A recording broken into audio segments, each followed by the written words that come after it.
Hi hello నమస్తే welcome to four sides TV. నేను Revathi. Amazon లో లే ఆఫ్స్ మరోసారి చిక్ ప్రపంచాన్ని కుదిపేస్తోంది. ఏఐతో ఐటీ రంగంలో విప్లవాత్మక మార్పులు వస్తున్నాయి. సరికొత్త ఆవిష్కరణలకు శ్రీకారం చుడుతున్నారు.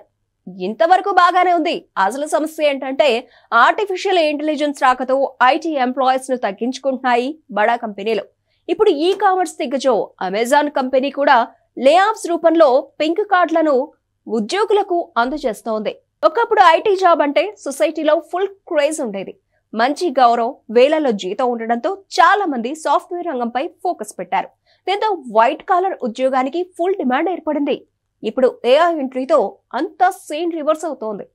రీజన్స్ చెప్పకుండానే ఎంప్లాయీస్ ను తొలగిస్తున్నాయి ఎంఎన్సీ కంపెనీలు. ప్రపంచంలోనే పేరుగాంచిన ఈ కామర్స్ సంస్థ అయిన అమెజాన్ సైతం ఉద్యోగులపై భారీగా వేటు వేసేందుకు రెడీ అయింది. దాదాపు 30,000 మంది ఉద్యోగులను ఇంటికి పంపించనున్నట్టు తెలుస్తోంది. ఈ వారం నుంచే తొలగింపులు స్టార్ట్ చేస్తారనే ప్రచారం జరుగుతోంది. ఈమెయిల్ కు సంబంధించి ఉద్యోగులతో ఎలా కమ్యూనికేట్ చేయాలనే విషయంపై ఆయా విభాగాల నిర్వాహకులకు కంపెనీ ప్రత్యేక ట్రైనింగ్ కూడా ఇచ్చిందట. వచ్చే వారం 1000 మంది ఎంప్లాయీస్ కు నోటీసులు ఇవ్వనున్నట్టు కంపెనీ ప్రతినిధి ఒకరు తెలిపారు.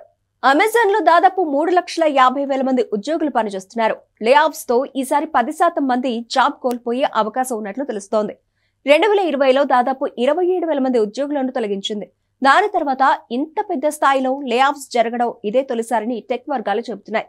గత 2 ఏళ్లుగా కమ్యూనికేషన్స్, పాడ్కాస్టింగ్ సహా పలు విభాగాల్లోని ఉద్యోగులను దశల వారీగా తొలగిస్తూ వస్తోంది. మానవ వనరుల విభాగంలో ఈసారి 15% మంది ఉద్యోగులను కోల్పోనున్నారని తెలుస్తోంది. కోవిడ్ క్రైసిస్ లో అమెజాన్ భారీ స్థాయిలో రిక్రూట్మెంట్స్ చేపట్టింది. దీంతో ఉద్యోగుల సంఖ్య గణనీయంగా పెరిగింది.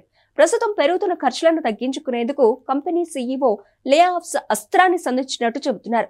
అధిక మొత్తంలో జీతాలు తీసుకునే మేనేజర్ల సంఖ్యను తగ్గించాలనే యోజనలో ఉన్నట్లు తెలుస్తోంది. ఏఐ ఆధారిత కార్యకలాపాల పునర్నిర్మాణ నేపథ్యంలో ఈ చర్య తీసుకున్నట్లు సమాచారం. కంపెనీ సీఈఓగా జెస్సీ బాధ్యతలు చేపట్టినప్పటి నుంచి ఏఐ శకం ప్రారంభమైందని టెక్ వర్గాలు చెబుతున్నాయి. ఏదేమైనా కూడా లే ఆఫ్స్ గండం ప్రస్తుతం ఐటీ ఉద్యోగుల పాలిట యమగండంలా మారింది.